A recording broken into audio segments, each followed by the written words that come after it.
pangdangu sereng acara matuh dongeng enteng pangbeberahmana. Mang Jaya sapara kanca bare neraskeun hanca dongeng nu katunda carios nyambung judulna nyaeta Keris Titisan Iblis. Ieu dongeng karangan Koswara ayeuna nincak bagian ka-12.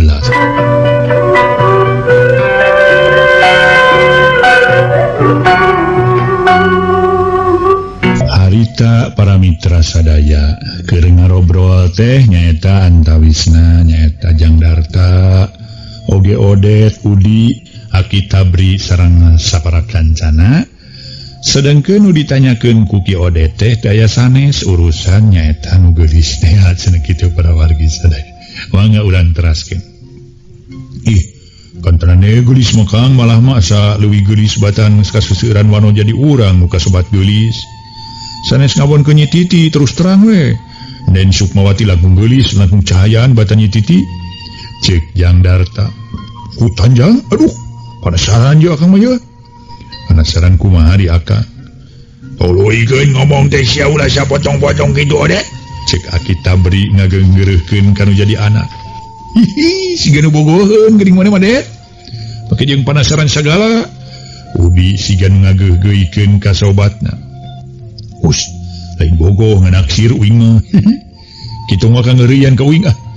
Ke lantaran uing can tamat je ngomong teh ye. Kieu Jangdarta ye. Eta ujang bahasa kaditu ngajajabkeun Den Titi nah nya aya sir bogoh atawa henteu ka eta dukun warga. Nyamun ngagugu nafsu mah memang aya tapi pan abdi geus boga duki kineuan. Komo ayeuna beuki hoream we ngewa jeung ke lainna mah. Utamana mah ku katelengesan jeung kakejemanana. Eta pangna Kang Odet naroskeun eta aya naon? Lah henteu we teu naon mun pada syarat akang mah. Nuhun mun nya bogoheun. Aya nanya eta geuning cenah eta geuning minum cere nanya Bapak. Si Odet tumanya ka Aki Tabri. Nya tuh Odet teu nu mata komat sia. Mane ulah bogoh lantaran najan geulis najan ngora keneh.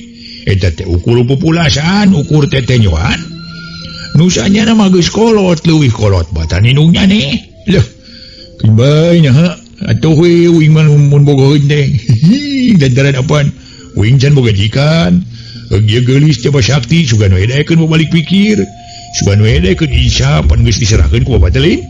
Wah, sia ngomong teh ka mana-mana ieu wae lain. Mun teu daekeun balik pikir mun keukeum manehna mung insya bar kumaha Det? Cek Udi. Nya di podaran we cuman lantaran sina hirup ge atuh jelema kitu mah cak bahaya ka jelema rea. Ngaku udah kutunya babari di payahan. Jelema mah hese komo ahli muhit bangsa siluman dedemat-dedemit. Nya hese teh kusorangan pan ieu mah dibantu ku Jangdarta jeung ku maneh di. Jadi kececet we pasti. Isdet. Oh nawala alias koit. Pasti we isdet alias koit. Ngan mun gancang di payahan lebar beureun ku kageulisanana. Lebar ku gumulengna awet ngora coba yuh. Mending kawin we kitu kumaha Bapak doan teu. Wah, teu dek teuing make jeung doa sagala rupa sia. Mun nya maneh tulus kawin maneh gerek diusir ku aing sia. Odet. Moal wacina ngajerog di aing deuleu. Gara Jangdarta jeung Udi seleserian.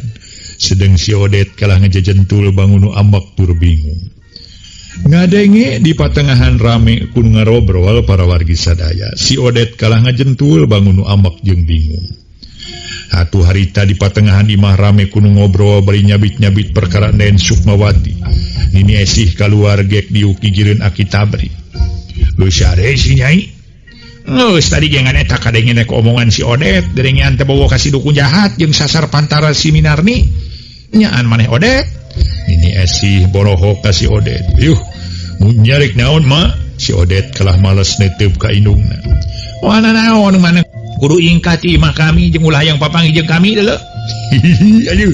Ayo mun itu ieu nya bapa nya mak aya. Kumangke we tu mak da papanggihna ge acan. Wa moal jual tepung terus ngamusuh ka uing. Da nyahoeun uing anak bapa. Si Odet nemal bari jengkop kana gelas cai leguk nginum. Sagelas sekali nginum meniges kosong. Ngan nyamutnya bogoheun ka uingnya. Wayahnya wewe mak kudu satuju kudu doa meureunna mana kitu ge geus jodoh uing. Uing kawin ka urut pamajikan bapa. tapi dah temenang merenya ya pogo sia temenang lah masih mah aya wae aku masih awe sodet lah bangsa bodoh aing mah mun sia mah teu beunang teu nurut mah moal ngarep sorangan aing mah moal rek pipilun bari nage kawin mah anggura awewe mah rek hees bari nage marangan si nyai leos nini esih ka kamar rada keheul ka si Odet bari jembang kenu segala rupa Odet memang teu salah omongan indungna teh euy ceuk Aki Tabri satu tasna nini esih ninggalkeun di patengahan si Odet gancang malih ka Aki Tabri bari popna teh omongan manu mana manu nyarek maneh ulah ngasagawayah naksir awewe baca jeung uyah teu uyahan mikayang ka bobotongan bapa leuheung mun jalma soleh leuheung lamun jalma nu kana kaimanana ka pangeran ieu mah jalma kitu patut mata ku bapa dibiceun ge jalma nganut ka setan siluman jeung ka iblis maneh jabat bawa dagongnya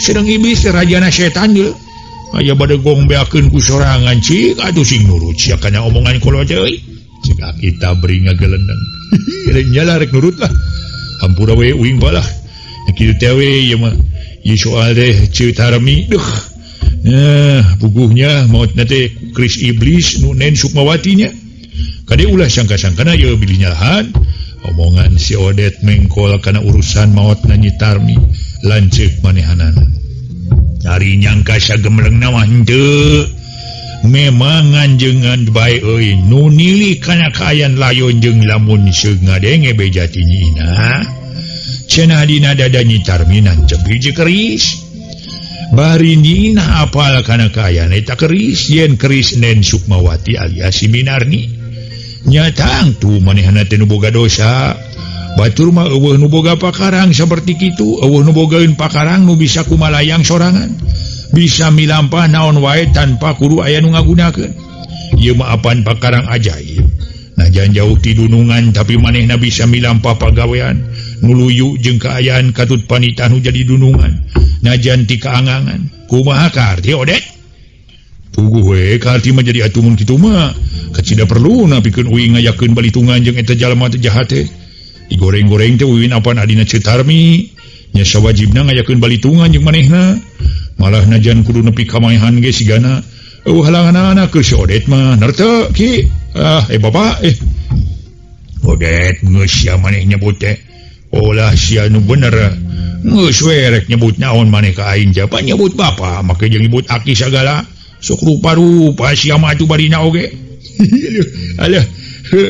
aduh nyalah narasi kagok we lah narasi sarua jeung Jang Darta jeung Jang Udi rek nyebut Aki gitu kumaha ki bener dah omongan iwing jeung ieu yang barusan diomongkan eda sia mani asaka beuki pabeulit sia ngomong teh lah jeung mamalayuan sagala ngarah gaya jeung Ki Udi nyelengkeun kana kituna deuleuy di Odet teh memang lamun ngagugu hawa nafsu urang hayang gagancangan ngayakeun balitungan utang pati bayar pati utang uyah bayar uyah tapi oman urang ulah sarwana ulah rek ngalajur nafsu ngumar amar adet sakumaha amek jeung keheul ka manehna urang ulah wakanyeun tinakan nepi ka mateni lantaran eta pagawean pohara gorengna euy jadi heulakeun mah hiji ajakan ka dirina ngajak sangkan manehna mulang kana jalan nu lempeng tur bener mulang kana jalan nu dipiri dokumentna ku Allah Subhanahu wa taala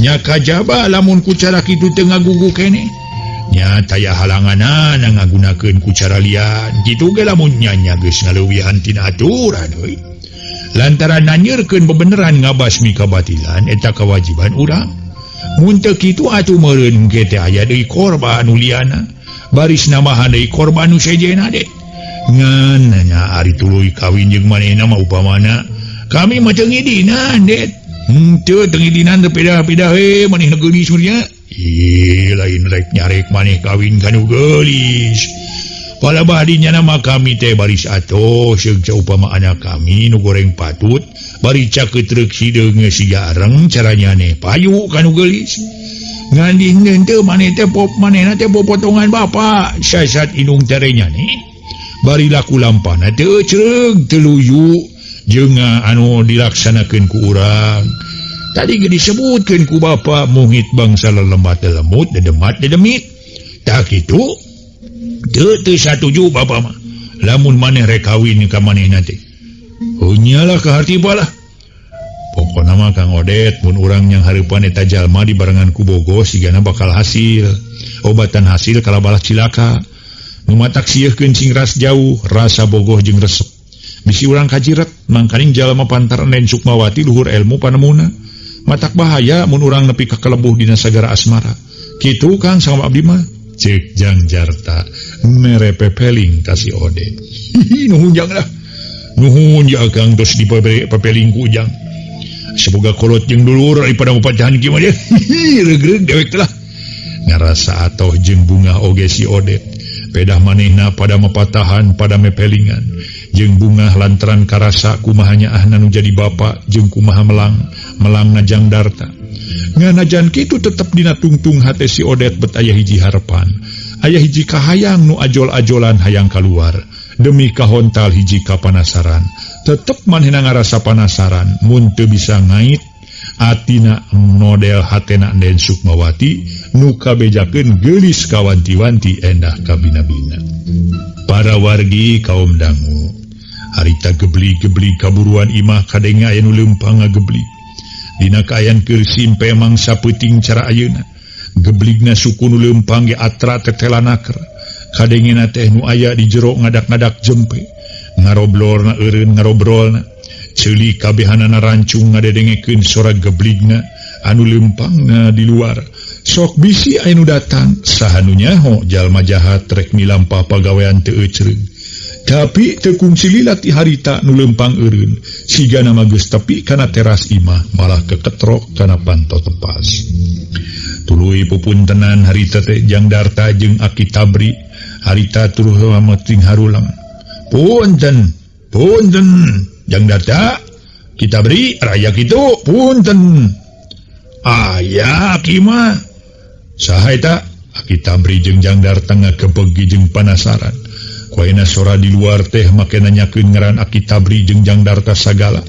Jang Darta rada apal kana sorana. Ngan manehna teu bisa sologoto nanyakeun atawa mere kacinekan lantaran sok bisi anu jahat niron-niron omongan jalma nu dipikawano ku manehna. Ngaso heula para wargi, ngaso heula ngaso.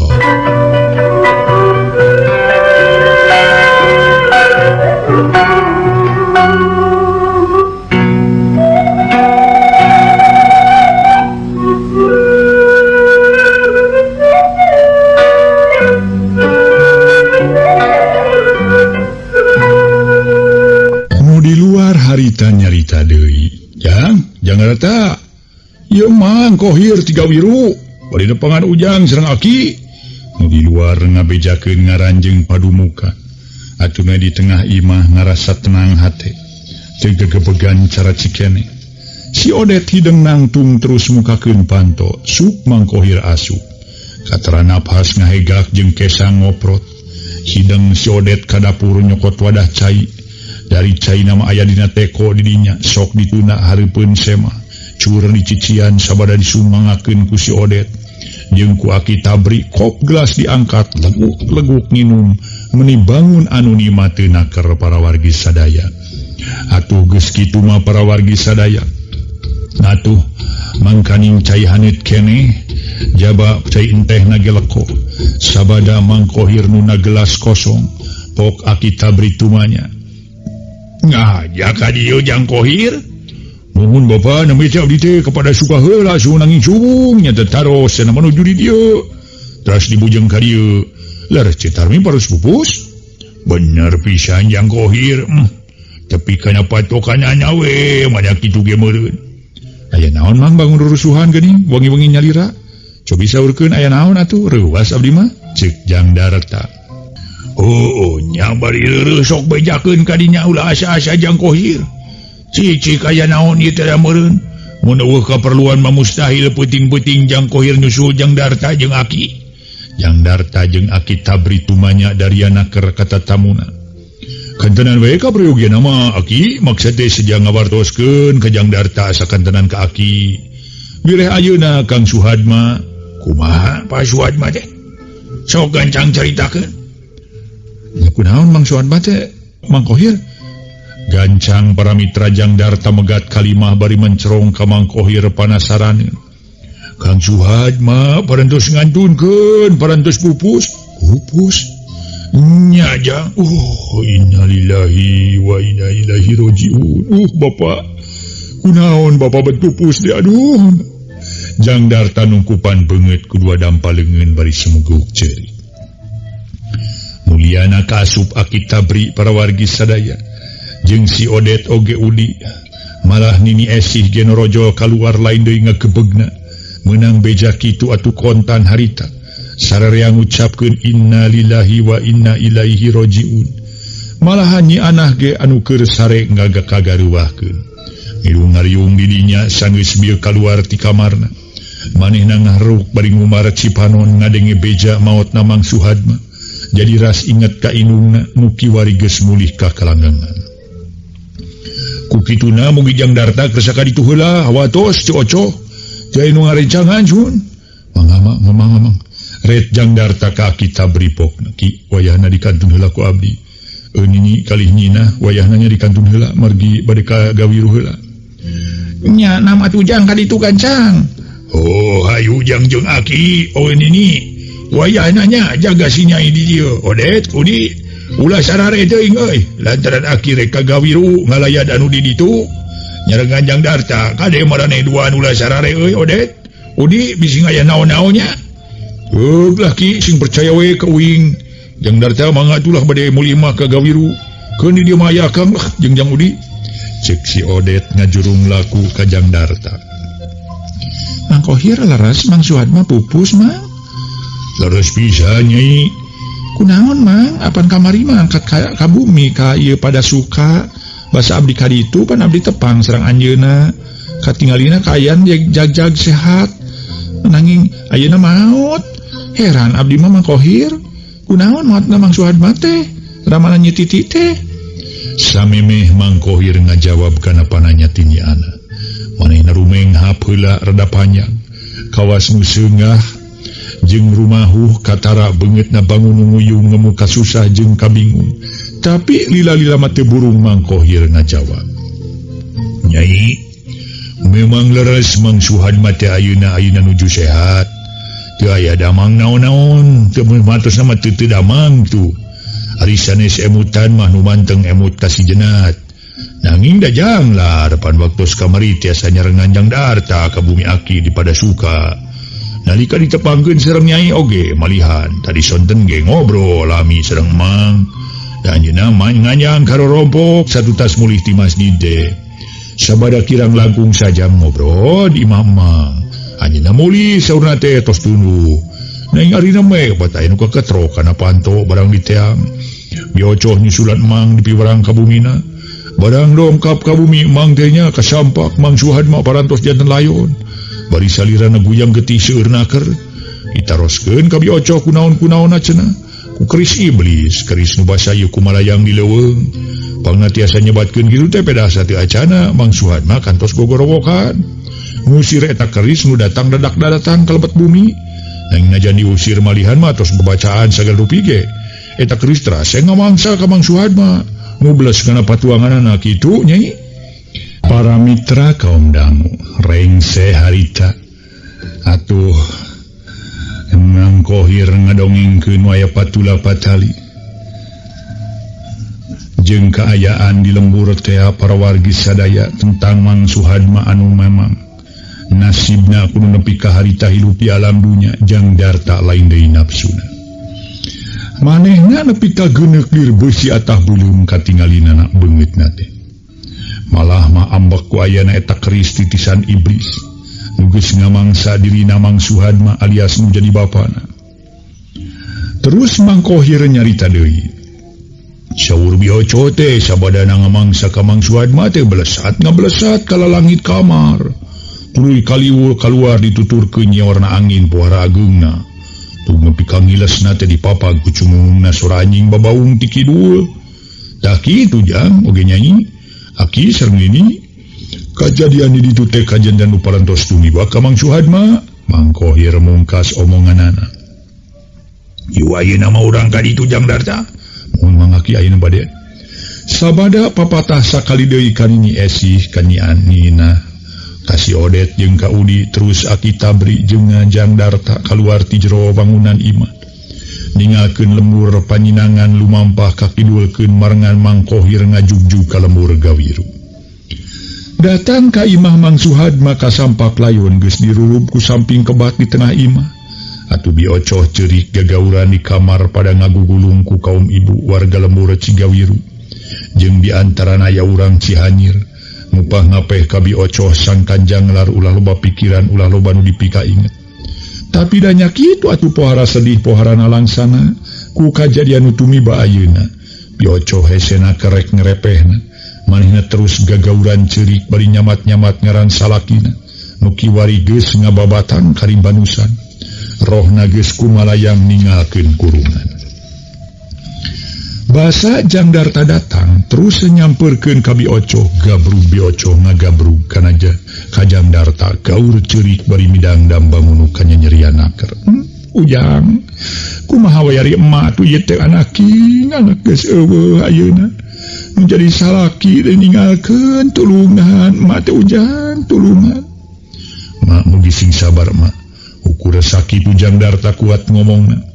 Tetela para mitra sadaya manehna ge ngangres jeung pantes lamun panonna rambisak menuju sedengkeun para wargi sadaya atuh biocoh teh calon pimitohaeun manehanana lantaran biocoh teh indungna nyititi nyaeta anu ayeuna memang ditinggalkeun maot ku salakina nu katelah Mang Suhad.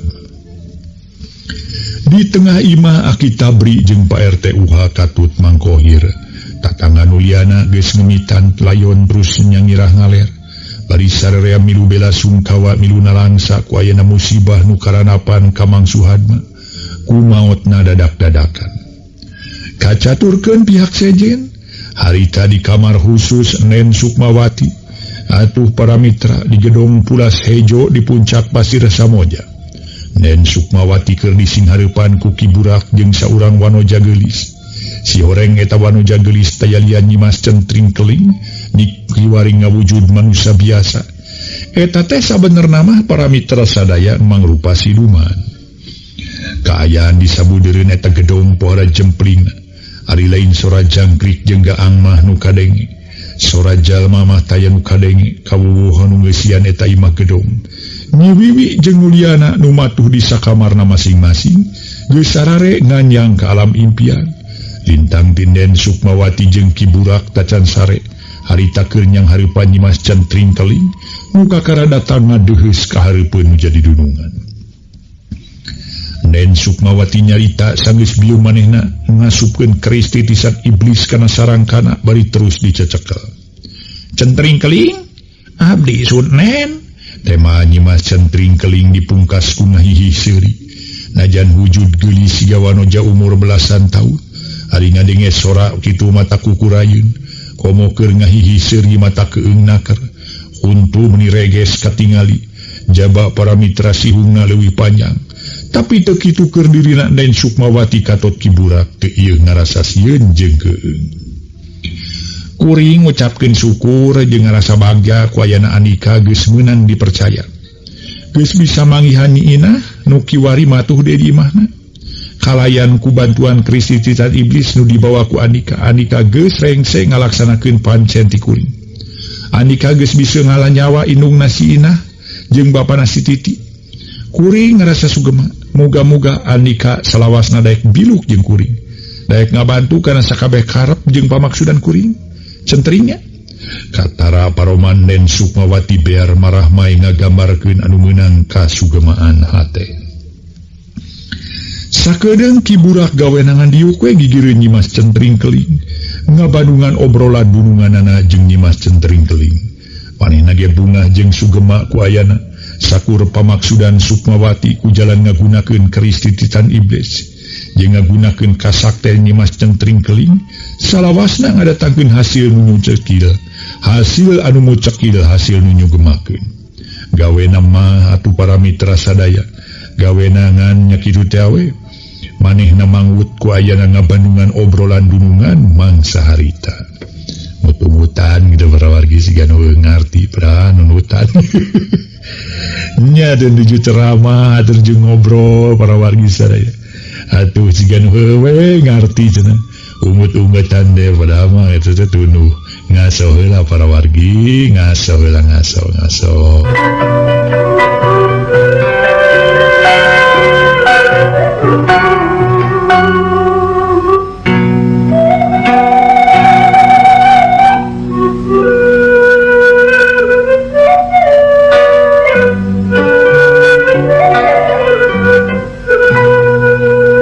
Centring-keling harita bunga naker para wargi sabada dipuji kudu jadi dununganana kuring teh atuh nen raya pamaksa dan gagal atuh tibang tinempokeun ti luhur suhunan we keris ku kuring di titah mangsa si Tarmi hasil we atuh bieu pan atuh lungsur langsar keris sakti teh di titah 16 beuteung sisuhan mah nepi ka tungtungna sisuhan mah kojor jor dalam menang idinti nen masih inah gerek di kojoran ku kuring teh ngan geuning basa kamari ieu kuring ka dieu ceuk nen ulah si inah mah ulah di kojoran kapanggih ku geus kapanggih nage ku nen ulah deui di paehan atuh nen mah sok teu puguh cing atuh ayeuna kuring minta pamanggih ti saudara nen teh nah si inah peradaran tontong montong centring keling najannya dina mangsa bati heula kuring minta ka maneh teh mun manggihan si inah supaya langsung dipodaran tapi ayeuna ulah kami tetep dina pamadegan kamari ieu yen si inah geus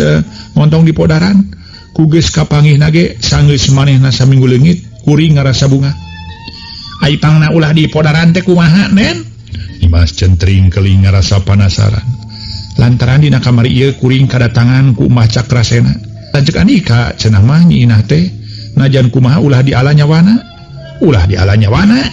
bener narek dikumahakeun cenah ku si Kakang Cakrasena teh Dimas centring keling terus nanyakeun ka jurung ku kapanasaran hate kalayan tenang den Sukmawati pok nemalan lantaran rek dikawin cenah ku anjeunna nya kitu deui Nyi Titi geus kapanggih ulah waka di ala nyawana kudu disebakeun ka ditu rek dijieun pamajikan anjeunna anu ka 70 meni eueuh kaseubehan si Kakang dasar jelema rampus pamajikan 70 aduh jeung sarakah we maka hiang katamahan di ku bangsa manungsa sagala boga pamajikan teh di alam jin geus sakitu meni aduh mayakna pamajikan si Kakang mah di ditu di dieu ceuk paribasana unggal juru unggal pengkolan aya teu nanaon ketang lain daekeun mah ngan eta lamun diganggu ulah diheureuyan ku kuring meureun teu nanaon nya nya teu nanaon malah nu sejenna ge kaasup si Tabri jeung si Darta teu nanaon ngan ulah waka aya nu dipaehan keun sakitu heula cukup